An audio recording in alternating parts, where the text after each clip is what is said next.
I first heard about, I should say, Zoogz Rift and his music maybe late 87, early 88. It's probably more like late 87. And I heard about him from a guy named Todd Smith, I think was his name. He lived in Michigan, and he and I connected. I was selling Zappa memorabilia through mail order at the time, the Zappalogs and things like that. And he told me about Zoogz Rift. I had never heard of Zoogz Rift. He sent me a tape.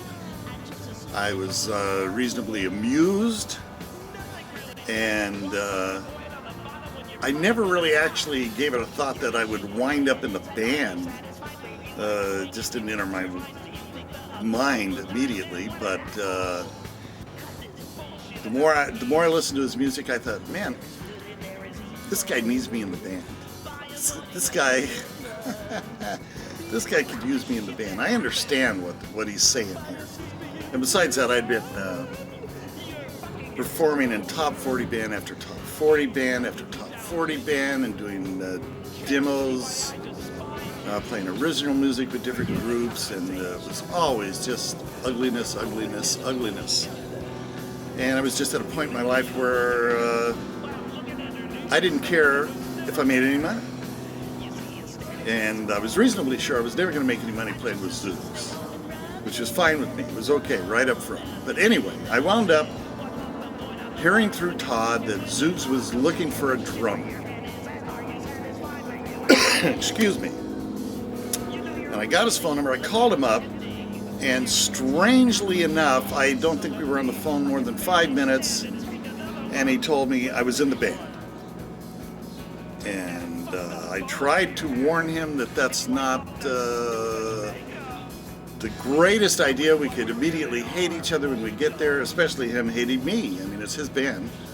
And he says, nope, you're in the band, you're in the band. So I thought, okay, I'm in the band. And I proceeded to show up for my first rehearsal after driving untold hours on the freeway after my day gig at Ryan. It was hideous, but I somehow did this. Anyway, so I guess everything must have worked out okay, and I wound up in the band. And the first album I was on was Murdering Hell's Happy Cretins, and that was only on one side of it, because on the other side was a live performance from Europe, because they had went to Europe that I think earlier in that year. That was in '88. This was definitely in '88 at that point. So we only had to know enough material for half an album, which was, I don't know, at that time there were no CDs, so I think it was I don't know, 23 minutes or something like that worth of music, maybe not even that much. Now by this time I was getting a little pissed off, you know. I confronted SST and I said, well, wait a minute, you know, this is all real fishy here. You know, we're not getting paid any money, we're not making any money. You're telling me that the records aren't selling, even though I know that they are, and that the records aren't getting distributed, even though I know that they were.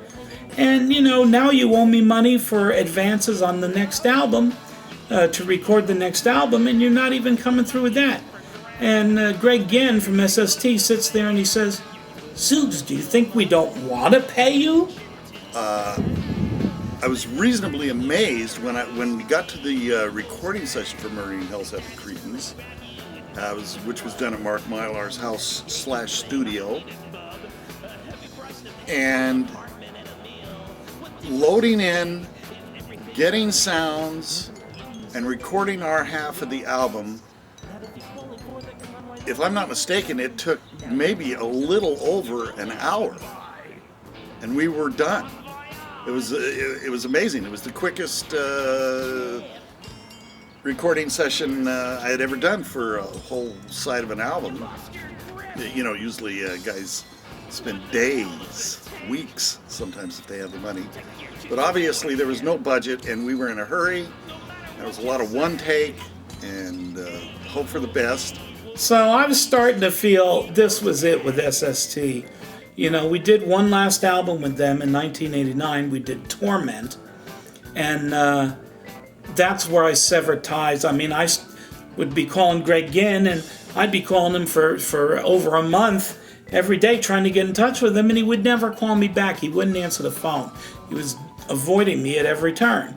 Oh, he's in a meeting. Greg's in a meeting. Greg's in a meeting. He's in a meeting. I said, this is bullshit. He's not in any fucking meeting. Put him on the phone. And they said, no, you can't talk to him. He's in a meeting. And then this one guy who was their head production guy at SST actually got on the film in Greg Ginn's place one time, and he says to me, you know, Zoogz, you ought to be thankful. You know, SST is doing you a favor as it is putting out your albums. You know, you don't sell any records. They're doing you a favor. So mind your attitude here. You know, mind your P's and Q's. And I thought, fuck you. And I severed ties with SST and went off on my own. And then, you know what? I'm glad I did, because two great things happened, which I'll tell you about in a minute. One of them was the album Warzone, which I was very proud of. I did it without SST's help, and it was a great album. And Rob Barons offered to book us on a second European tour, and this time it was without the help of SST. Fuck him. The second album I played on was Torment, so they tell me. And we learned a lot of material for that album, and of course we never had enough time for rehearsals or you know, to really learn the music as well as we probably should have. Hence the unevenness of some of the albums, because there was just a vast amount of material and not enough time. Torment was my favorite album to work on, because Zoogz gave the musicians a lot of freedom. Pretty much, it was the first one where I think I wrote almost all my own parts. Matter of fact, I can't offhand think of anything where he was directed, where he on the bass part. Everything on Torment, he just said, you know, I trust you. We've been working together a while. Go for it. And so we were able to, I think, expand the scope of the sound beyond Zoogz's vision. I mean, he has a great vision, but I think that when the band was really, with the point where they were really cut loose and allowed to bring their own personalities into it, really did make the whole thing blossom. And that's why I think, as we approached the second European tour, I think ultimately it was a more rewarding tour. We had by then we had a much better, larger body of material to draw on, and that tour was the one where we really introduced the extended jam for us, where we would have a particular structure that we were going to jam around, and we would do it on a nightly basis, and it allowed me to stretch out. It's one of the great things about working with Zoogz is he always gave me my due, gave me a solo, let everybody know who the players were, let them all stretch out. So I think from that extent, Torment was very enjoyable to work on. Torment took a little longer to record. Not much. There you go, 2 hours. Not much longer, but longer than our first time around. And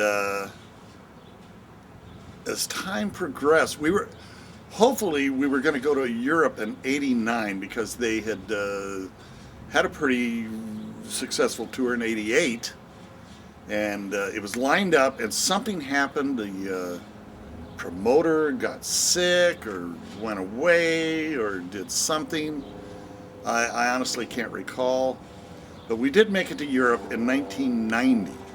Torment was the last straw, and I decided to move on.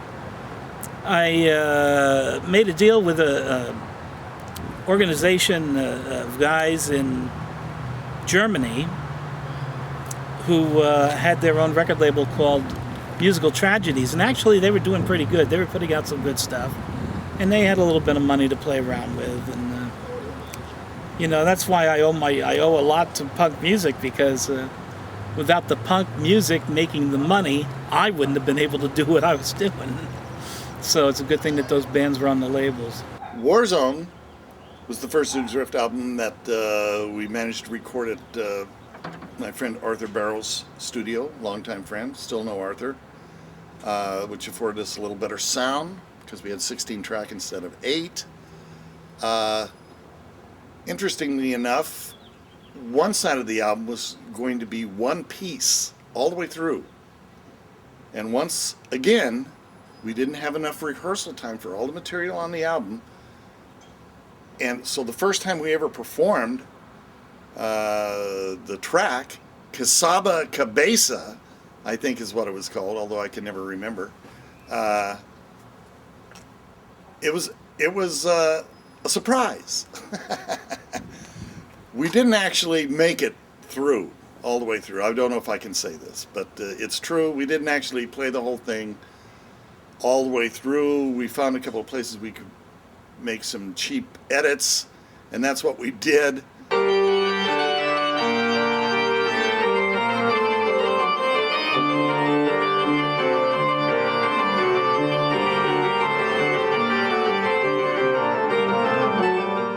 Well, let's see. I first met Zoogz, I think the first time. Well, actually, back before that. Tom Brown had given me a Zoogz Rift album, tape or something, of The Island of Living Puke. And listened to that and found it pretty entertaining, pretty amusing. Got a few laughs. Tom then later got in the band and invited me to come to a show, which I went to somewhere out in the San Fernando Valley, and stayed for the show, and afterwards went and talked to Zoogz a little bit and met him, and don't recall too much except that by the time I left, Zoogz was screaming something at me. I'm not sure what, something about Zappa or something. I don't know. I can't remember, but I remember he was screaming at me as I left. Zoogz, I think, first and foremost is an entertainer. Like Frank Sinatra or Della Reese or Burl Ives or Johnny Rotten, Sid Vicious, Bobby Goldsboro, Diana Ross. An entertainer, first and foremost. I think he also is the absolute king of Dada. I think he makes John Cage, I know he's one of his associates, but I think puts John Cage to shame, shows John Cage to be a total fraud. But then Dada is about fraudulism, I think. Fraudulism, is that a word? When we did Warzone, it was with Musical Tragedies. I tried to do something different, then it was still record albums. There were no CDs yet, or at least there weren't many. And for Warzone, what I decided to do was do one side of just pop songs, one of them being a parody of the Traveling Wilburys, which... a band which got on my nerves to no end. A bunch of fucking millionaires talking about how hard they've got it. No, I don't buy that.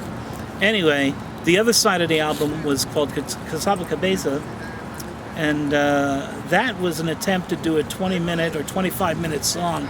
I wanted something that would take up the whole side of the album and be good from beginning to end. And I feel that we accomplished it. I redid Warzone 2 years later, and I actually added 5 different foreign language vocal tracks over it, each one saying 5 different Secret Marines texts that I had sent them, and we implanted those on there, and actually I think that works even better still. By that time, the 90 tour of Europe came about.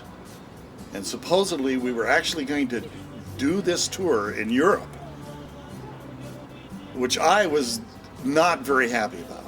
I was not looking forward to going to Europe. I was not looking forward to getting on the airplane for 3 days or whatever it is that it takes to get the hell over there. I didn't like airplanes. I didn't care. I didn't want to go, but I had to go. It was that easy. I had to go. I told Zoogz I was in the band, so we had to be in the band. And once we got over there and proceeded with the tour, I enjoyed myself immensely, for the most part. Not every time out, but because we had a few disasters, which is, par for the course on every tour, anywhere you go. But for the most part, I enjoyed myself very much, as a matter of fact. So, never regretted going. Was never sorry about it. I'm sorry we didn't get back there again. We went to Europe, this time without SST's help, and without their help, it went a lot better. Everything went a lot smoother. People in Europe already were familiar with me and were familiar with the band. They knew who Sharky was. They knew who everybody was. Willie, whatever his name is, Tom Brown. So, I mean, they knew who these people were. And, when we'd go there, all these girls would come up to the front of the stage and, we'd play. We'd kind of like look at each other and decide which ones we were going to actually play to. Everybody in the band had picked out a different girl that they wanted to play to in front row, to enhance our sexual appeal. So anyway, if they were still there by the end of the set, then we know that we did something. If we looked up when it was all over and they had left, then I guess it didn't work. Yugoslavia. I spent 2.5 days on our car ride to Yugoslavia in the van, every 20 minutes attempting to talk everybody out of going to Yugoslavia. It was so far out of the way, plus it was stinking Yugoslavia. It just didn't seem like a safe place to me, which ironically turned out a couple of months later they were shooting each other in the streets or something. It was horrible. But Yugoslavia was pretty bad. There were chickens in the streets. We had been in the van, I think, 2.5 days or something. When we finally got into Yugoslavia, we couldn't find the club. We found a telephone, and nobody could figure out how to use the phone. Either that, or it was out of service or something. It was a nightmare. It was a nightmare. I remember Zoogz. I remember hanging my head down, standing next to Zoogz when he was trying to figure out how to use the phone and call a club, and he was telling me, "One day we'll laugh about this." But that day wasn't just then. We got to the club, and it was a nice venue. They had a professional lighting system. They had a professional PA, which they did virtually everywhere we played in Europe, unlike Los Angeles here. But we were zombies at that point. I can only speak for myself, basically, but I know I felt like zombie man. I was exhausted from riding in the van. We didn't get any breaks. We didn't get to take a shower. We got there late. There were already people in line, blah, blah, blah. But we lived through it. We lived through it, and we were out of there the next day. I can't recall anybody in the van on the way back, anybody saying, "Gee, Tom, you told us so." But this is just a reminder. Maybe I'll hear it. Maybe I'll get a call later. I don't know. But that was the worst aspect of that tour, in my humble opinion, was visiting that godforsaken place. What an ugly place. Germany went fairly smoothly. When it was all said and done, we had dinner with Rob Behrens, who was my agent in Holland, and it was time to present him with the money from the tour. And I deliberately held back several $1,000s, and I gave him all of the money that we had made from the tour, and I gave him just enough for him to make a tiny bit of profit. And I told him, that's it, And he looked at me and he looked so unhappy. And I wasn't trying to steal anything anyway. I mean, I was doing it as a joke. So I gave him the rest of the money, and he was thrilled. He was just thrilled. He got his cut. Everybody in the band was actually paid. Everybody made $1,000 or, whatever. But that's a lot of money for us. The band is so damn weird. We're lucky if we made $1. The best venue that we played, the one I enjoyed the most was in a little town or village in Germany. I don't even remember the name of it. Nice little venue, probably held about 500 people. It was 2 stories. They had a balcony. They had a lot of Russ Meyer, European Russ Meyer one sheets all over the walls.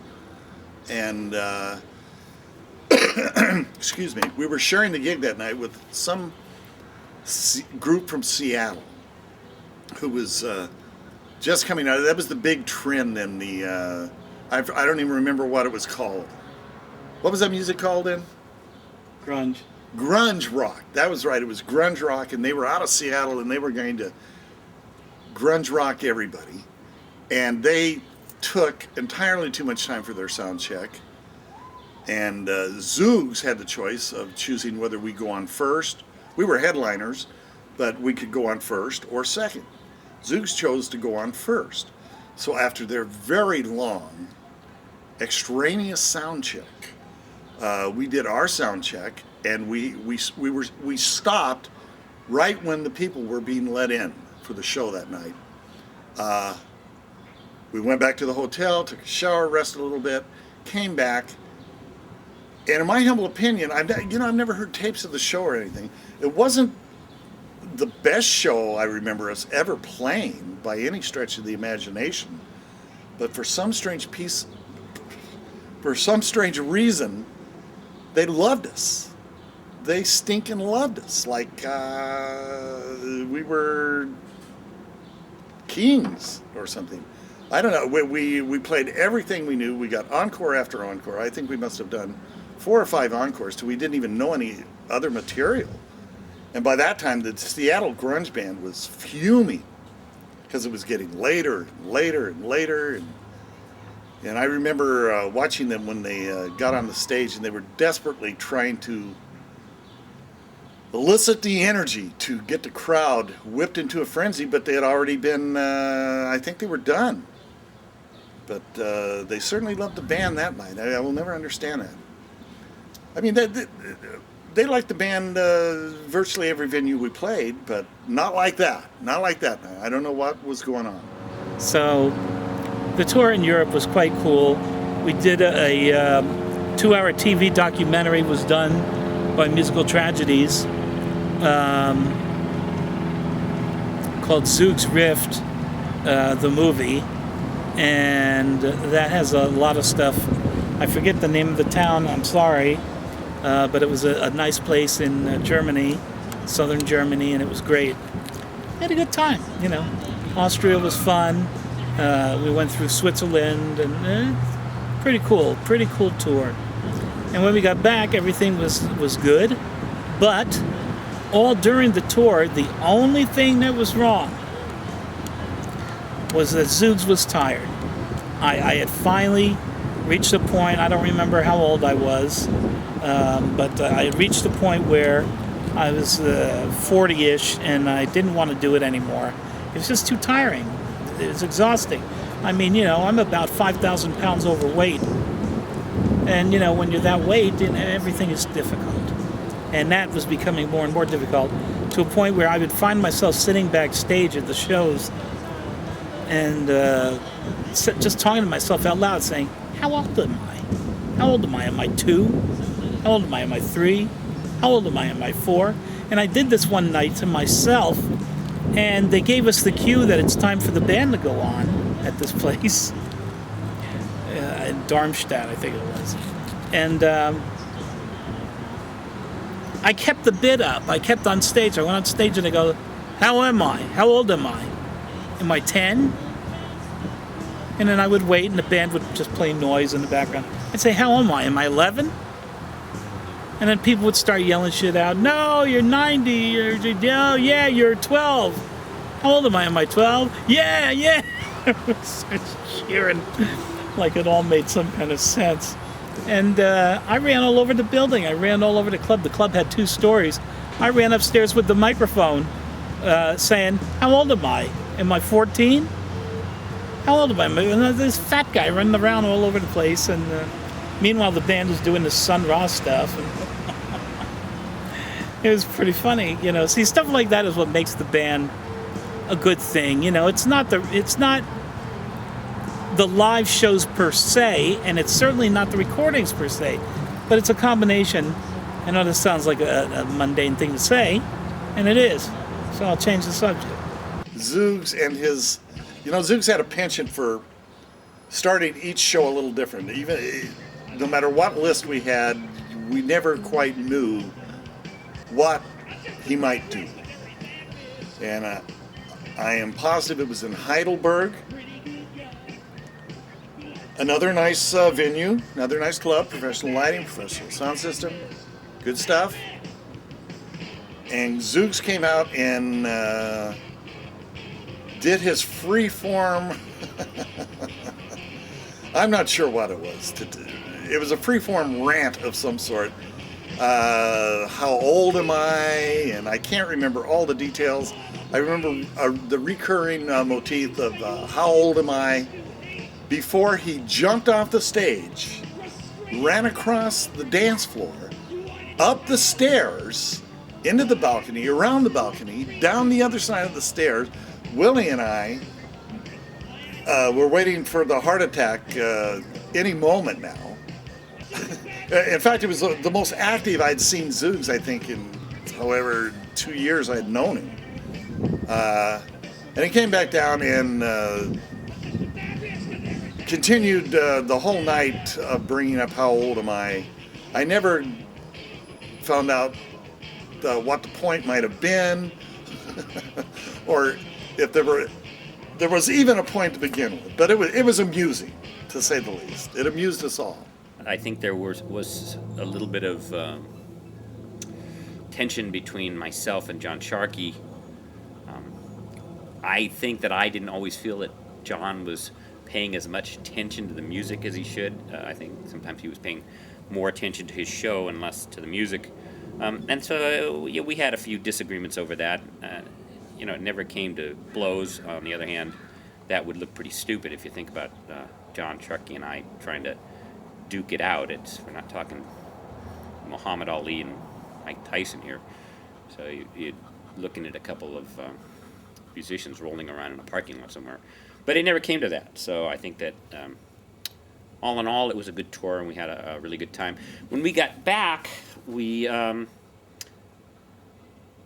worked up to eventually to the Villagers album, which was a very, I think musically, that may be the best of the albums.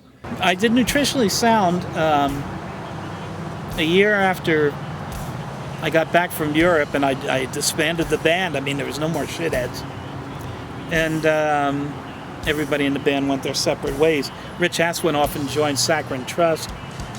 And Tom Brown wrote a book, was writing a book, which I think he's just finishing up, about his days in the Army, escaping from the Army tyranny. And Willie Lappin went back to school and became a high school science teacher. And everything was okay. I was changing my life also. At that point, my wife and I, Laura, we splitted ways. And Aaron and I went and moved out. And eventually we moved in with a woman who was ultimately, she started out as being a groupie of the band. And I ended up getting married to Terry. And that was good for a while, but that didn't really work out either. I don't know if it's just that I'm a hard person to get along with, or if I just won't put up with much. I believe the next album after we got back from Europe was Villagers. There was a live album released from Europe, live in Europe, from various venues that we played there. And then we did Villagers, which we also did at Arthur's. We did that with Joe Newman from Rudy Schwartz's project, who Zoogz was a big fan of, and I became a big fan of after I heard one of his albums. And that was fun. Although we only got one short live rehearsal with Joe, we had been rehearsing the material for that album for a while. So the genesis of the band, or not the genesis, the basic people in the band knew the material pretty well. So we were ready to go, and we figured, Joe Joe can't muck it up. He was a good guitar player. He was into the music. He was a good friend of Zoogz. And very enjoyable, by the way, in my humble opinion. And some good stuff on that album, I think. I called the band together in 1992 after Nutritionally Sound was over, and we did Villagers, which was an interesting project because I had written a whole bunch of songs for that album, and I wanted a second guitar, but I didn't want to play it myself. So what I did is I called up Joe Newman, who had his own project, the Rudy Schwartz project, who was a real close friend of mine, and I said, if I send you a videotape of me playing the guitar parts, can you learn these things and play them on guitar? And he said, well, I don't think so. I'm not really a guitar player. And I said, well, give it a shot. Yeah, just don't tell me no, just do it.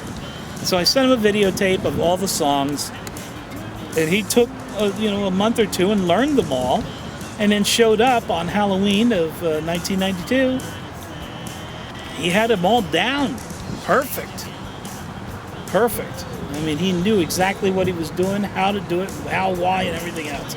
So we recorded Villagers the next day. Once again, I have to stress the fact that, people say, oh, well, Zoogz is nowhere near as good as Frank Zappa and all that bullshit. But the fact of the matter is Zappa had a high budget from the word go. Respectively, he always had a high budget to do what he had to do. I had no budget. So the next day we had to record Villagers in one day. So when you listen to Villagers, listen to it one day. Mistakes we had to keep.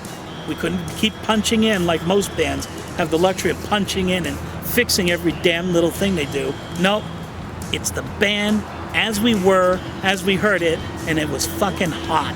It was fucking hot. Villagers is the best album I've ever done. And anybody who doesn't think so doesn't know what they're talking about.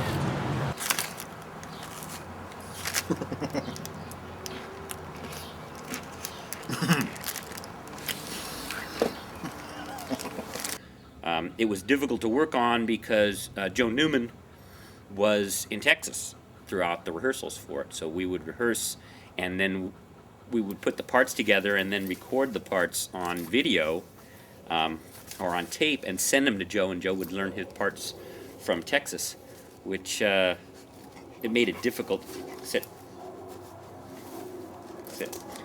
It made it difficult to work on it, but it turned, ultimately, if you listen to the album, it turns out to be a great album. I think that's the band I wanted to tour with the most, and we had gotten ready to tour, and we'd even done the promotional material and the pictures and everything, and the tour never really developed.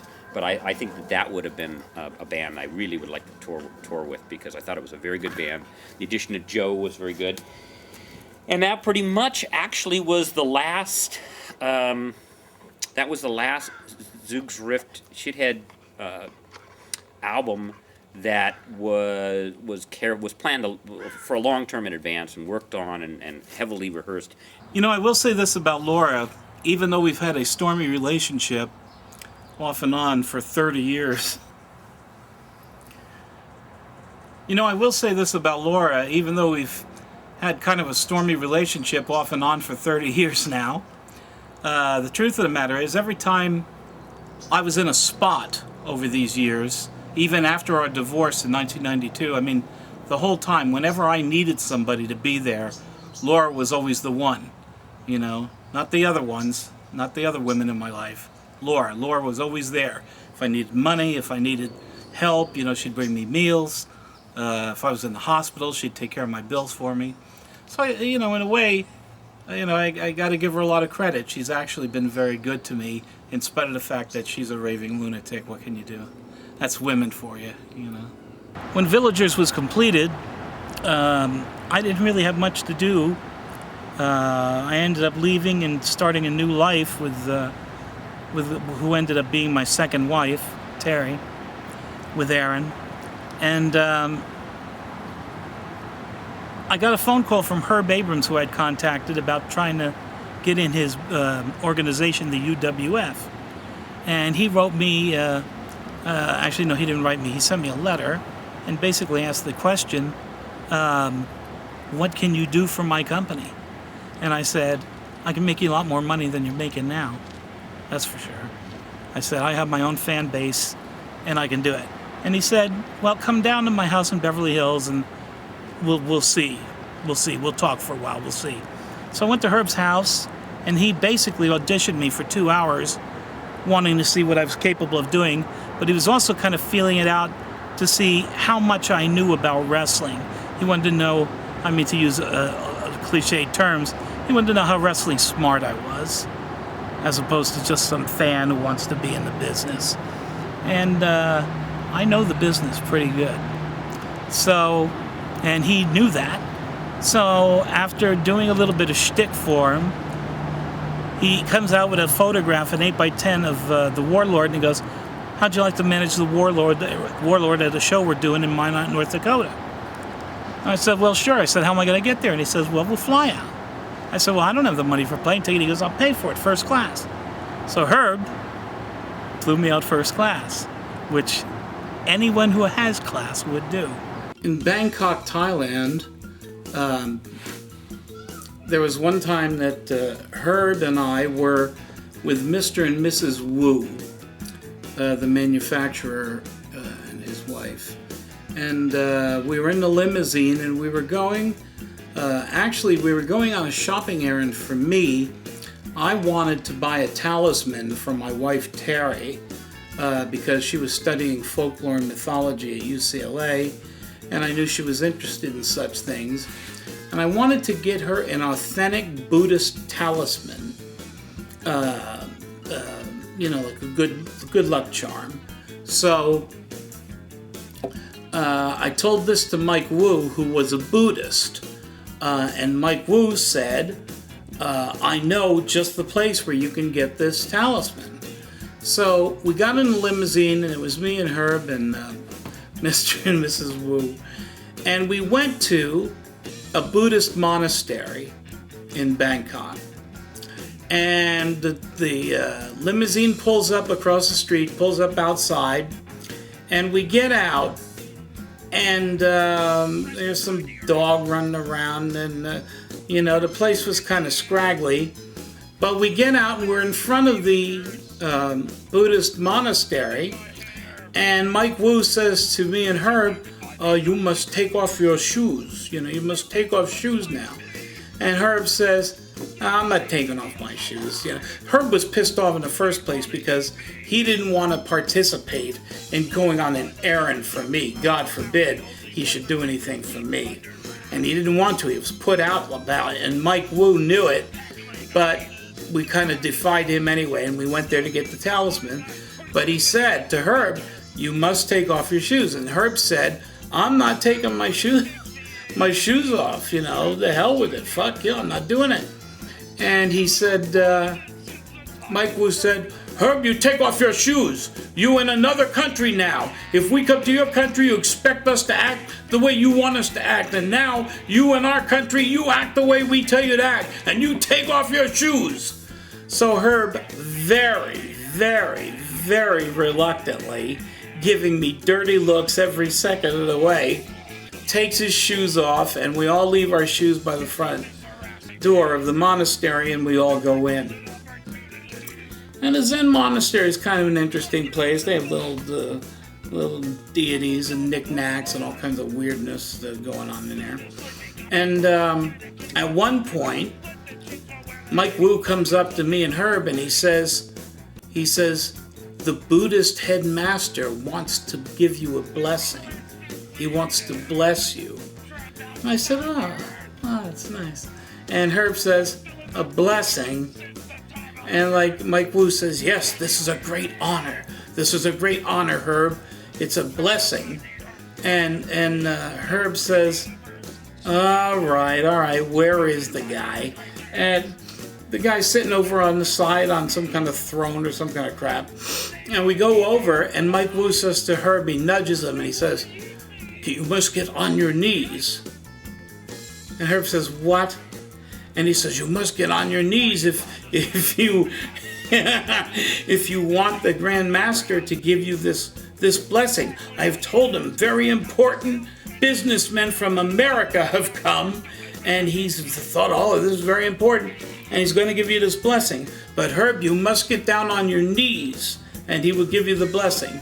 And Herb didn't want to get down on his knees for anybody, no way, no how.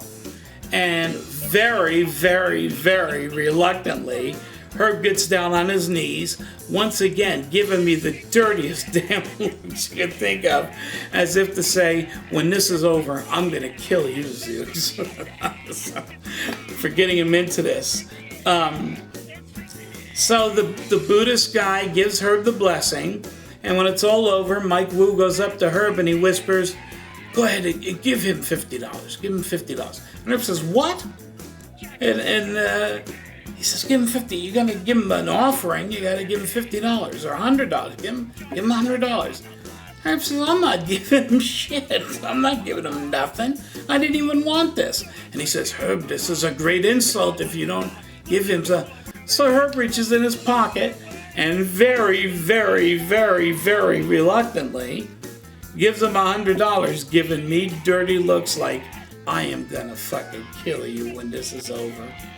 So he gives it to him. Now, as it ends up, I never got my talisman because they were out of them. They didn't have them. So, in effect, we went there for nothing, and Herb just had to go through all that. When we got out of the Buddhist temple to put our shoes back, we put our shoes back on. Herb was real pissed off. Mike Wu was kind of pissed off at Herb. And we put our shoes back on, and we're walking across the street to get back in the limousine. And Herb steps right in a real big pile of dog shit. Like right smack in the middle of this big pile of dog shit. And Mike Wu bursts out laughing hysterically, and he says, see, you defied God, and now he get revenge on you. We got to Minot, North Dakota. I got to meet people who I had never, people who I grew up watching, Cowboy Bob Orton, Killer Bees, and, I brought a hat along with me, a cowboy hat that I bought at a magic shop, and I tore a little hole in it so it'd be easy to tear open. And when it was time for us to tape some promos, some interviews, I told Bob Orton right before we did it, Bob was sitting right in front of me, right next to the camera, and I said, hey, I'm going to eat your hat in this next segment. And Orton looks at it and he goes, I see you spared no expense. So anyway, the shtick began. Cowboy Bob Orton, you're nothing but a washed-up Bonanza wannabe, blah, blah, blah, blah, blah, blah, blah. And the warlord is, and the whole thing, Bob Orton comes out and calls me the liquid Mahaba. It was fun, and I wished we could have done more shows, but Herb, the fucking money went up Herb's nose every time it came around.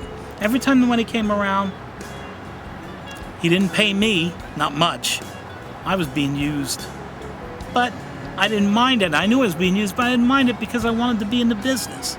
Herb Abrams, it was very strange. He had his own offices in New York City, which he was planning on trying to convert me to get me to come and live out there.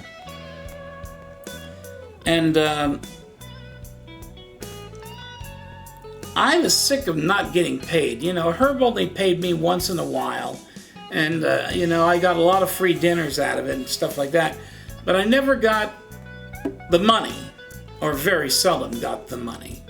I was still having a hard time paying my rent.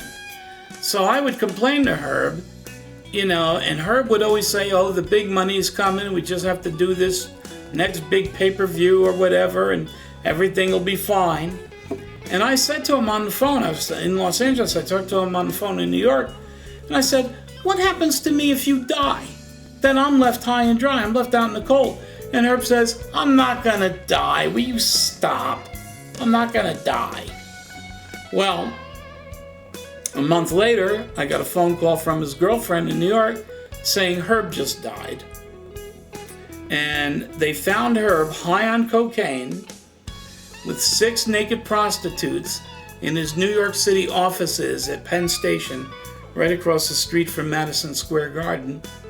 And he was stark naked, and the cops showed up, and every bit of furniture in his offices. Like he had a big office suite of like 8 different offices. All of the business furniture, you know, Xerox machines and fax machines, and typewriters and chairs and tables, everything, windows, everything was totally destroyed.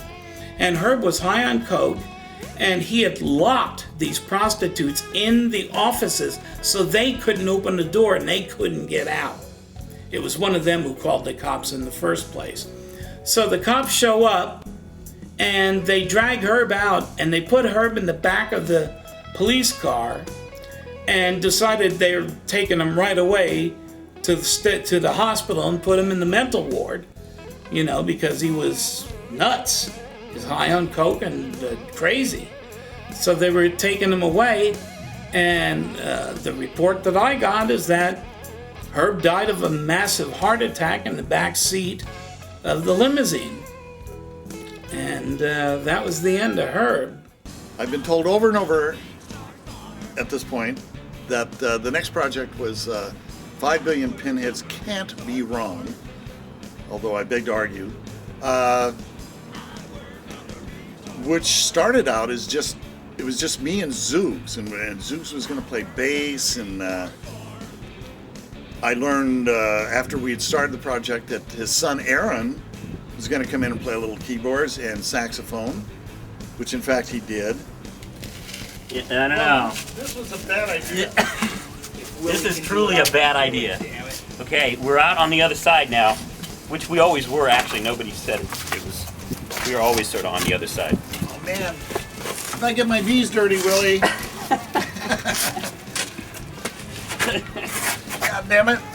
The night before the recording session, I hit a huge hole in the road driving my car, and my wrist, my hand inadvertently got jammed against my steering wheel, and I wound up really hurting my wrist to the point where I could not play.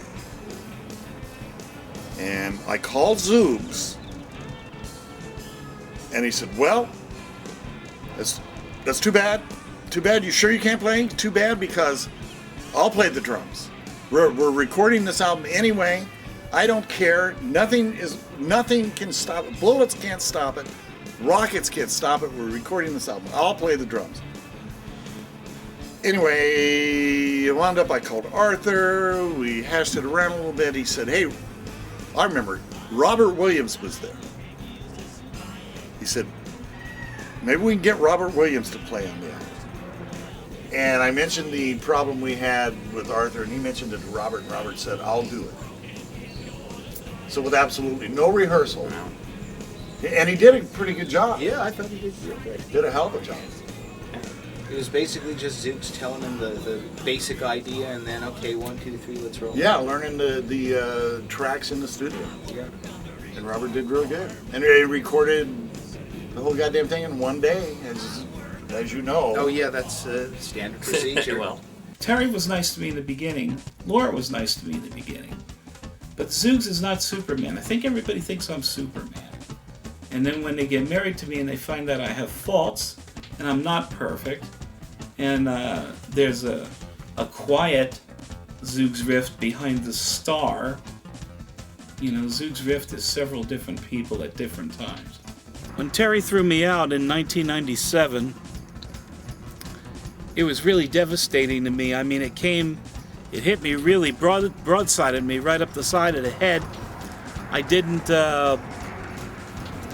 see it coming. I didn't think it was coming. I was very surprised. Caught me off guard, and it was fucked up because it really affected my psyche. And Terry threw me out very suddenly, told me to get the hell out. We had an argument on a Wednesday or something like that, and she said, I'm not coming home until the end of the weekend. When I come home, I want you gone by the end of this weekend. So, I mean, she didn't give me a lot of time, didn't give me a lot of options, and it was fucked up. So I got out. I needed a support group. You know, the problem is, you know, everybody has friends, everybody has a support group, but I don't really have too many people that I can lean on for help. in times like that. I mean, I had Aaron, and all of a sudden I was without income, without support, without a place to live, and it was kind of fucked up. So a number of really bad things happened. One, I had to find a place to live, and this was the first time I had to live by myself ever in my entire life. I mean, I'd always lived with a woman, one woman or another, and I've always, been dependent on a relationship to get me through. But this time, I had to do it by myself. First thing I had to do was, even though Laura and I were not getting along, I had to give Aaron back to Laura. I couldn't afford to support Aaron anymore, or take care of him, so I had to give him back. That was a major defeat for me because I never felt that Laura gave Aaron the attention or took care of him the way she should have. But I had to give Aaron back. And then I had to find a place to live, even though I didn't really have much money. Terry gave me a little bit of money to get resettled and move somewhere else. So I rented a room in Woodland Hills, which was awful. Terrible, terrible place. I mean, when you rent a room, you're dealing with derelicts and people who don't, they're all nuts. They're all crazy. So you're dealing with people who are alcoholics and they're fucked up. And, when you're living with a bunch of people like that, it's like living in a nut house. And it was messed up. So I lived in a couple of places over the next year or so. I was trying to get SSI because I was disabled and unable to work. I had no income. I couldn't collect unemployment. Again, Terry was giving me a little bit of money every month to help get me through for the first year. But after that, all funds were cut off, and I literally had no income. And fortunately for me, even though my support group was small, I had a few friends who made sure that I was getting through it. Barry Burkhan, of course, sent me money frequently to help me out. Joe Newman was sending me money almost every month. John Sciali was helping me considerably.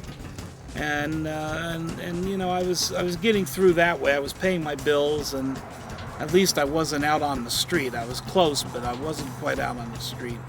Over the years, people ask me about, my attitudes on politics and religion. In the early 1990s, when I was still working for Herb Abrams in the Universal Wrestling Federation, my wife, Terry, bought a computer, to do her work at UCLA.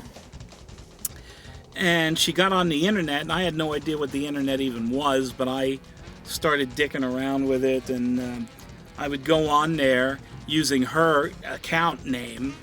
I was Terry Saunders at UCLA.edu or some crap like that. And I discovered Alt Fan Frank Zappa, which is a news group, for fans of Frank Zappa to go in there and chit-chat and just screw around. And there was also an alt fan, Captain Beefheart, and a couple of fans of mine started alt fan Zoogz Rift. I did not start that group. It was started by other people, and they asked me if I would participate, and I did. But I would go into alt fan Frank Zappa and do my wrestling shtick. And I would really lay it on thick. I'd talk about being the liquid Malamo and how my body's made of water and all this. The fairy shrimp phylopods come down from Uncle Nerus, who lives in Oceania, the body of water that floats around the sun. And I also mentioned that the sun was not made of gas or metal or any crap like that, that the sun was actually just a giant bag of urine hanging on a cosmic meat hook in the sky. So I would go into alt fan Frank Zappa and say these things, and of course the reaction was plane is lower than we are. The reaction was, fuck you, Zoogz, or fuck you, Terry Saunders, whoever this is. You know, Terry Saunders is a real asshole, and they hated me. I mean, they instantly hated me. And I thought, hey, I'm on to something here. If I can freak out Zappa fans who are supposed to be immune to this stuff, who are supposed to understand the whole concepts of Dada, you know, if I can fuck with their heads and get them pissed off, I'm on to something. I could entertain myself for the rest of my life in that fucking news group. And I did. I baited them every chance I had. I said the stupidest things and the most annoying things. I would insult the hell out of them. I would insult the hell out of Frank Zappa. You know, some guy wrote, gee, I feel so bad that Frank is dead. I feel bad that he's gone. And, you know, what a terrible thing. And, you know, now nobody ever makes music like this now, even though I was, but I didn't get any credit for it. He goes, oh, nobody does this anymore. I feel bad that Frank is gone. So I wrote back and I said, why don't you fucking dig up his fucking grave and suck his dick while you're at it, you stupid ass. So anyway, stuff like that. So I was having fun in Old Fan Frank Zappa. The problem is, not everybody in there was having fun. Some people got my jokes, and some people started to understand where I was coming from and my sarcastic sense of humor. But other people did not, and they didn't appreciate it. They didn't appreciate my vulgarity, which is intentional, I swear on purpose. I'm from New Jersey. I had to sign a contract stating that I would swear every other word for the rest of my life. You know, and then it's kind of funny, in 1998, a guy who I knew very, you know, gradually, who was a fan, his name was John Butler Kerr, was living in Portland, and, you know, he called me up, and we started talking, and he said, you know, I'm a musician, I'd like you to hear what I do. And I thought, oh, here we go again. Here's another fan that wants to play their music for me, and I didn't really want to hear it. But he did something that I wasn't expecting. He had his band record a version of Puke Island Paradise. Puke Island Paradise, which is a very hard song to play. And not only did they play it correctly, but they did it better than we did. They actually played it with more accuracy and faster and tight. And I thought, Jesus Christ, what the fuck? You know, I was very surprised. So John Butler Kerr impressed me in that way. And, you know, I told him, you know, I said, well, hey, maybe someday we can record. And he said, well, you know, I've got an idea, Zoogz. Because I wasn't doing the band at the time. I mean, I wasn't doing anything. I was depressed and messed up and, you know, fucked up. And he said, if I pay for your plane ticket to come up here, a round-trip plane ticket up to Portland, he goes, would you want to do something with my band? You know, we could be your band and, you know, and do another album. And I said, wow, well, you know, I said, let me think about that for a few minutes. So I did, you know, I thought about it for a week or two, and then I decided what I'd like to do is go up to Portland and use his band as sort of the Portland version of the Shitheads, the Portland chapter of the Shitheads. And I told him what I would like to do is record an album of all cover songs. I've always wanted to do that.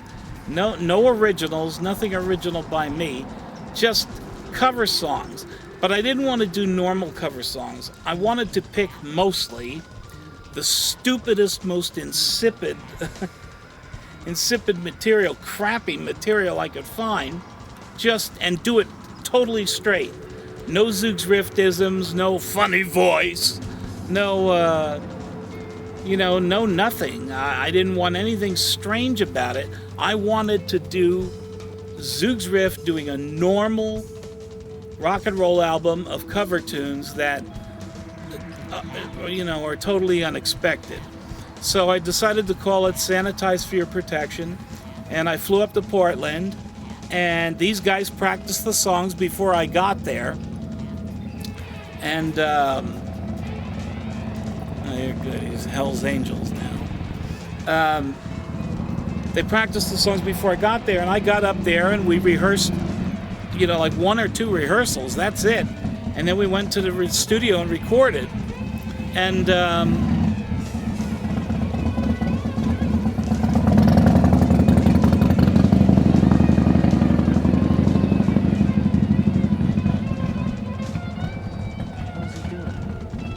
stupid dumb fuck. What was the point of that? There wasn't any point. He's just jerking himself off. Leave this in. Don't cut this part out. Anyway, goodbye.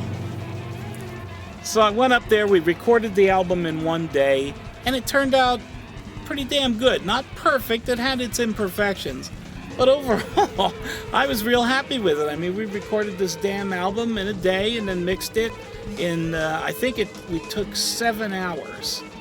And I worked like crazy to mix that goddamn album in 7 hours.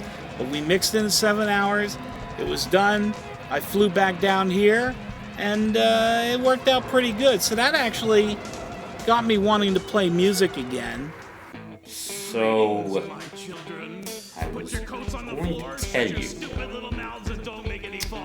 about working on School for the Criminally Insane, but I can't because the whole thing happened in about 2 weeks. Pretty much. No, actually, I can. I can say this about School for the Criminally Insane. It was, I don't know where the idea came from. I think it was Richie's idea to bring the pots and pans in. And I liked that a lot.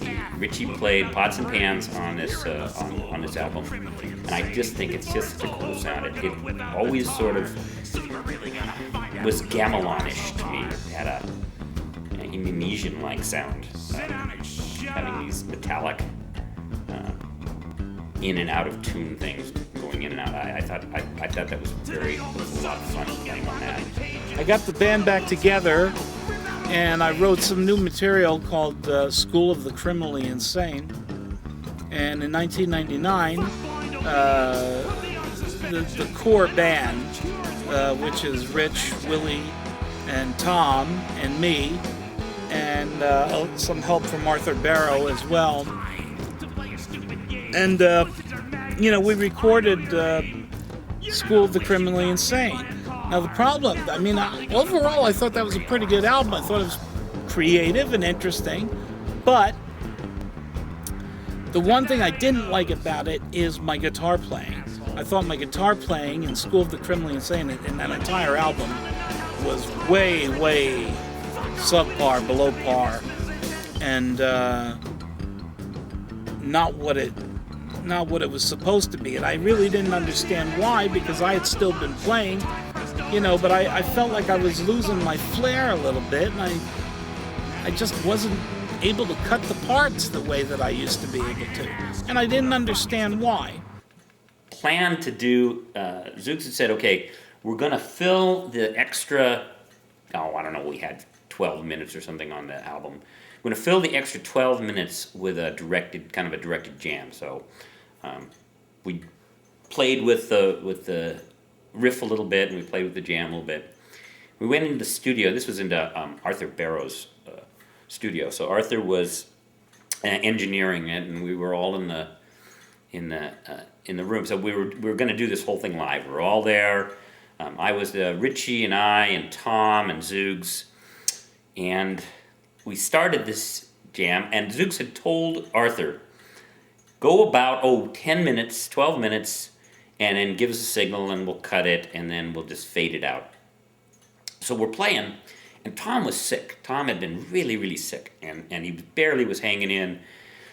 And here we're playing this thing, and I could see Tom is just dying, just doing his best he can. He's dying, clearly dying. And I'm getting, after a while, I'm starting to get tired, and this jam's going on. It's sounding good, except I'm going, man, it's got to be 12 minutes. And I look into the control booth in this little window there, and there's Arthur, and he's smiling. He's going, yeah, this is great. And we're playing some more, and I'm going, God, it's got to be 12 minutes. And I look off into the control booth, and there's Arthur, and I'm little while later, we're going on some more. And so clearly, I mean, it was way past 12 minutes. We know for sure it was past 12 minutes. And I'm thinking, it's got to be 20 some odd minutes. And finally, Arthur tells us, okay, cut it. And we stop, and we go, man, wow, we're beat. Tom's like dragging, he's about dead. He said, how long was that, Arthur? 44 minutes. It's like, in 12 minutes, he's in there. Oh, sounds good. So we ended up listening back to it, and it sounded great. And I don't think we did any edit to it at all. I think it went on pretty much exactly as it was for 40 some odd minutes, with the exception of the overdubs. And there was sleigh bells put on, I think, and sitar put on it, and Arthur put the sitar part on, and there's a bunch of overdubs that were laid on it. But it's amazing that it didn't kill Tom. I mean, Tom's big joke is Tom would always yell out where we're playing live shows. He'd always yell out, "You're killing me here, Zoogz. You're killing me." I think that day Zoogz was really killing him. And let's see, it wasn't, I don't think, too long after that Zoogz had his heart attack. They did a whole bunch of tests, angioplasty and the whole thing, and they said that most of my major arteries leading out of my heart had either disintegrated or were so clogged up that they were just not operating. So they told me I needed a bypass, quadruple bypass. And I don't remember this at all, but I was told later by Laura and other people there at the hospital that my answer to that was, do what you have to do. And unfortunately, I can picture myself saying it. So I guess I consented to this fucking surgery. They said I had a 70% chance of dropping dead on the operating table. I was on the table for 5.5 hours, and something weird happened. I didn't drop dead. I lived through it. I was okay. I get the call, Zoogz has actually had a heart attack. Arthur and I went down to the hospital, which they would not allow us to visit, understandably so, I guess. And I think the next time I saw Zoogz was about a week later, and he was out of his fucking mind. I'm not sure that he even knew really where he was there for a minute. Tom Brown and Arthur Barrows showed up, and they brought me grapes, And Arthur told me a whole bunch of jokes. And what's funny is for the first 2 weeks after the surgery, I was so fucked up from the effect of the surgery, from the trauma of that, and the drugs that they had me on, that I was in another world. I wasn't thinking straight for those first 2 weeks. So, it was 2 weeks later that I must have been, it was horrific, those 2 weeks. Believe me, the nightmares and the visions and the hallucinations and stuff that I had were not good ones. It was very bad trip, very bad. And I was scared, and I wanted to get the hell out of there. I thought they were trying to kill me.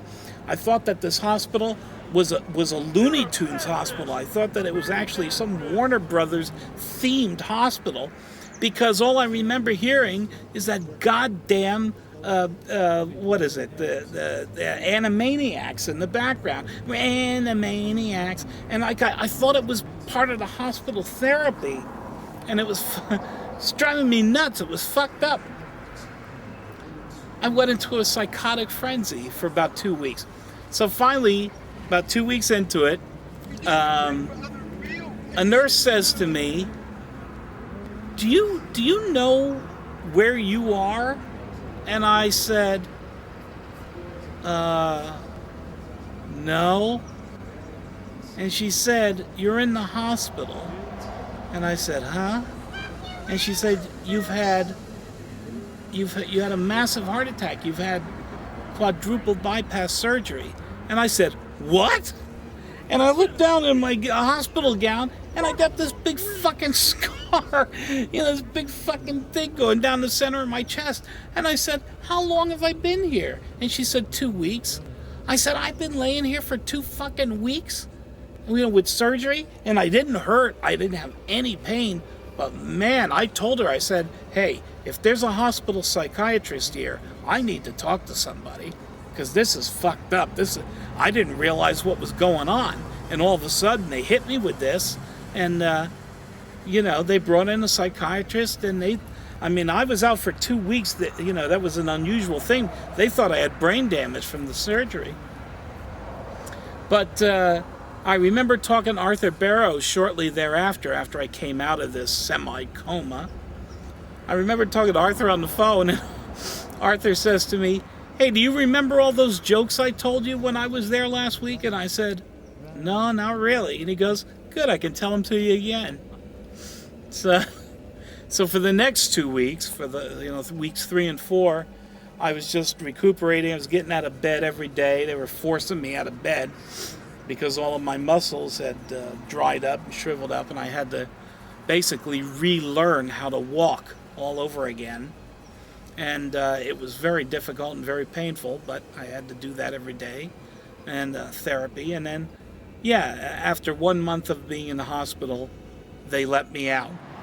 And when I recuperated from the heart attack in 1999, 2000, I started going to indie wrestling shows here in Los Angeles, in the Southland. And there was one group which I particularly liked called the UIWA. And I thought, for kid stuff, it's kind of entertaining. So I eventually said to the guy, whose name was Doc Marley, I said, I'd like to be in a group, I want to be in, I want to manage some wrestlers. So I ended up managing Craze, the Crazy Craze, who used my golden crab to defeat Frankie Kazarian on more than one occasion. I always knew Kazarian was a loser. Nobody will ever hear from him again, just like with Bob Orton. And I managed Big Hardcore Red. And what's funny is I did a great match with Big Hardcore Red versus Terry Funk. I took bumps with Terry Funk at ringside. It was awesome. It was fucking great. But there's no record of it. There's no photographs, and there's no video.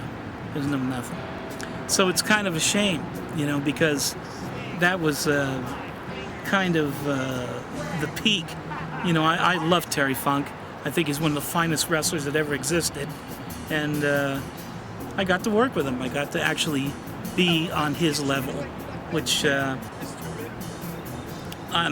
only mean that in a very limited sense, Terry, if you're watching. I could never be on Terry Funk's level. So I eventually joined one more group, which they called MPW, and they were doing television. They wanted me to do color commentary for their TV shows, which they were going to start taping. So we started doing shows, running shows locally, and they were going over tremendous. The build-up for MPW was actually quite good. Word got around, and we had all the top guys. We had Frankie Kazarian and Chris Daniels and Adam, whatever his name is, Adam Pierce. Sorry, Adam. I bet you don't remember my name, you son of a bitch. What the hell do I care?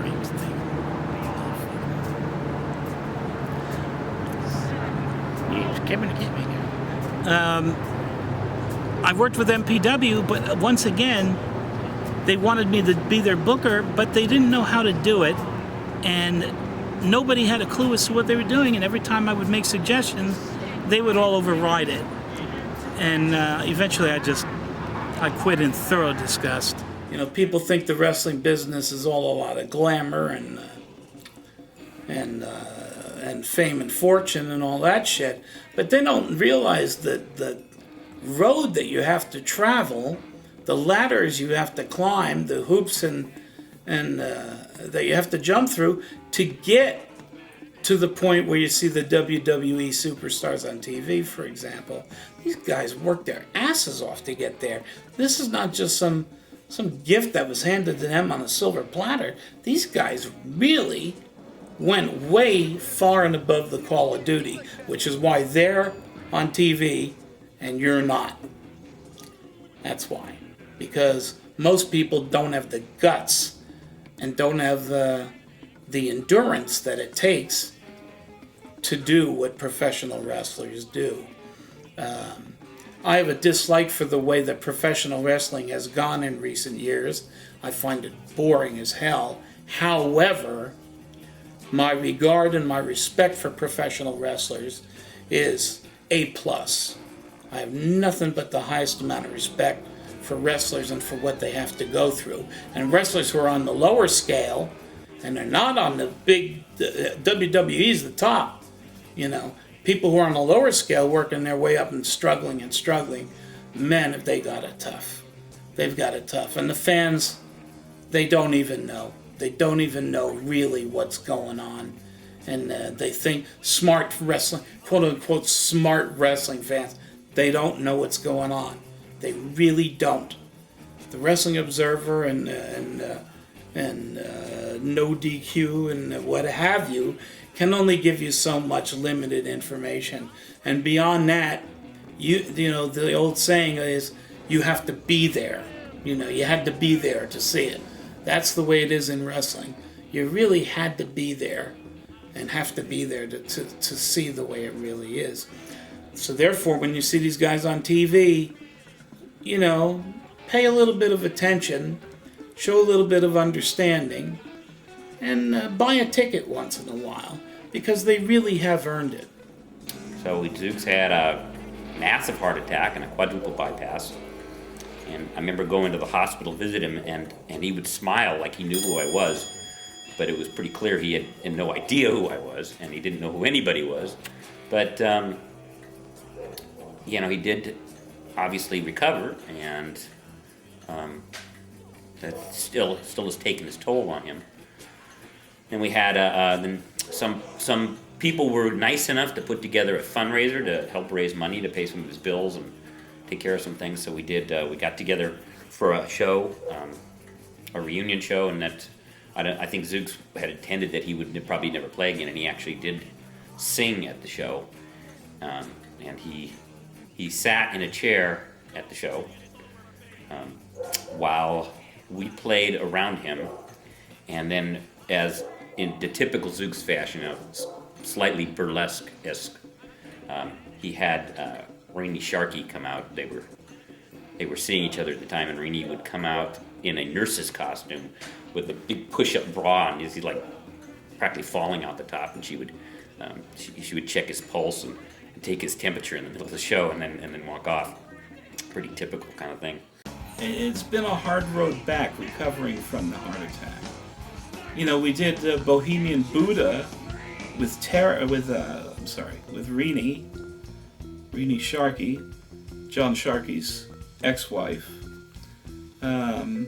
She and I got involved pretty closely, and she kind of stuck it out through my health problems. You know, she stayed for the health problems. And I had an infection in my leg. She took care of it. You know, when I needed help, she went to the store and got me whatever I needed. Cheez-Its. But even Reenie and I, we had an idyllic existence for about 2 years, and then that just didn't work out either. Reenie loved her job and loved her professional career, and I was like the stupid housewife who wants her spouse to be home all the time, and oh, I miss you, oh, I need you to come back home, and blah, blah, blah. You know, it's psychotic. I mean, I didn't realize it at the time, but I was the one who was wrong. Reenie should have left me. After the heart attack, we somehow got it together enough to do Bohemian Buddha, which Zoogz hates. I have to disagree with him again. I think there's a couple of very decent tracks on there, but he hated it. Well, anyway, he got it out of his system. That's, if you listen to that album carefully enough, there's a lot of inside information on his hallucinations in the hospital and out of the hospital. I'm mad. Zoogz is probably hallucinating right now, if I am not mistaken. I wouldn't be surprised. Wouldn't surprise me in the slightest. The Born in the Wrong Universe was the last album that I did with Zoogz, and as far as I know, it was the last Zoogz Rift album. Again, it was sort of haphazardly thrown together. It's amazing how well these come out, considering that sometimes they're just really thrown together, especially the last, say, School for the Criminally Insane and Born in the Wrong Universe were both sort of thrown together in, 3-4 weeks' time at best, and then rushed into the studio with Arthur Barrow and behind the board. And but yeah, that was it was the last one, and it's enjoyable. It's always enjoyable working with Zoogz. Creative, you never know what it's going to be. Zoogz, especially after his heart attack, he did more sitting than standing. So he would just sort of sit in the middle of the room while Richie and I and Tom sort of fiddled, and then I guess it would be, you could call it directed fiddling. And we would fiddle with stuff, and Zoogz would have an idea, and then we'd expand it from there.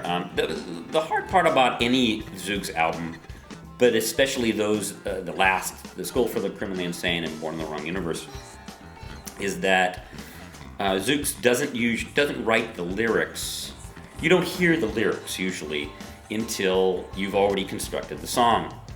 So it's a weird way of working. You can't put your fills in around lyrics because you don't know where the lyrics are going to be. But if I remember correctly, Born in the Wrong Universe, he did sing some of the stuff in rehearsal, so we did have some kind of idea what was going to happen. That's unusual for working with Zoogz, that you have some idea what's going to happen.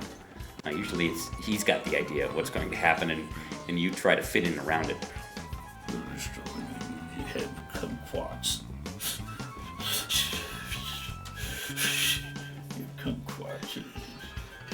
The kids that come around and kick you in the balls. I hate that. Oh, they're coming for me. Now don't tell them that I was talking to you, please. Zoogz says that because Born in the Wrong Universe was recorded right after the attack on the World Trade Center, that the lyrics reflected that, which just explains to you how we don't know what the heck the lyrics are going to be until right before we record them, because it can change very quickly. Such is working with Zoogz, but it works, and if you can work in that, I know a lot of musicians who probably would not like to work in that type of environment. But on the other hand, I think the people that have been in Zoogz bands have been remarkable in their elasticity and the ability to be able to sort of roll with punches. You never really know what's going to happen. And if you're going to be doing a tour, and if you're going to be doing an album, and maybe you aren't going to be doing an album, and then the album's back on and the album's off, and so yeah, I guess again that would be one of those watchwords that you said. What would be one word you would describe your experience with Zoogz Rift? I would say elastic. That you have to be very elastic for the experience. Well, I wouldn't have stuck around and played with Zoogz for the past 30 years if I didn't, have some positive feelings towards the guy. Yeah, we've struggled, we've butted heads. Zoogz is probably the most strong-willed person I've ever met. So there have been times when we didn't agree. But overall, I'm really grateful to have known him and been able to work with him. I'm a much better musician as a result of it. And unfortunately, Born in the Wrong Universe was the last one, which was a number of years ago at this point. But we are still all alive.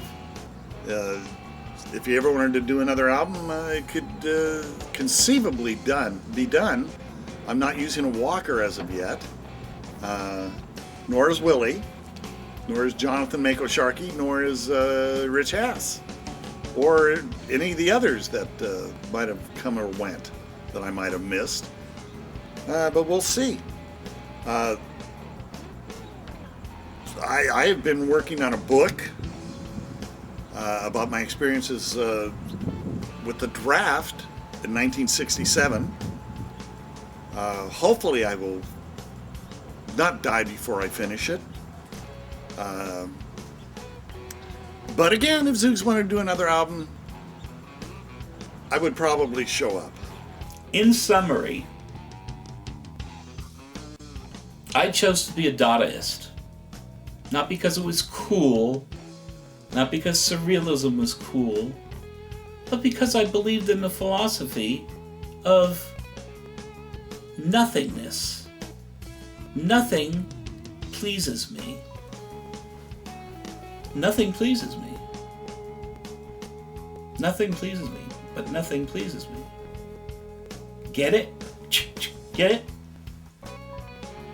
I love Dada because what it does is it takes everything that's normal and traditional about daily life and makes fun of it, mocks it, and satirizes it, and really rubs it in the people's faces. You take what the bullshit that people do every day, and you take it and you rub it right back in their faces. You know, let them suffer from their own bullshit. Why should you suffer from it? Let them suffer from it. Any day that goes by that you see bullshit happening, any day, and you don't do something to stop it, or at least to call it, to call it out for what it is, and say that's bullshit, you're a real asshole. You're a real asshole. I mean, if you see bullshit and you don't do anything about it, then you're an asshole. Fuck you. I don't need you on my planet, or in my world, or in my life. And I don't feel like I'm being negative when I say things like this. The person who's negative is the asshole who won't confront dishonesty and brutality and bullshit and slavery. You confront these things. You call it what it is. You don't hide in the corner and peek around the corner. You don't hide behind somebody else. You don't hide behind your friends. You confront it. You do it yourself. You act like a man or a woman. You act like an adult. Games and child play are for children. Maturity and taking things a little bit more seriously are for adults. That is not to say that a Dadaist can't be serious. On the contrary, Dadaists are the biggest phonies on the planet, and they are very serious. But it's no different than Zen. You know, people ask me, well, why have I stopped promoting Dada and now I've gone to Zen? I'll tell you why. 2 reasons. Zen is the same thing as Dada. They're the same thing, 2 different names. The Dada thing is getting really old for me because it's become cliche.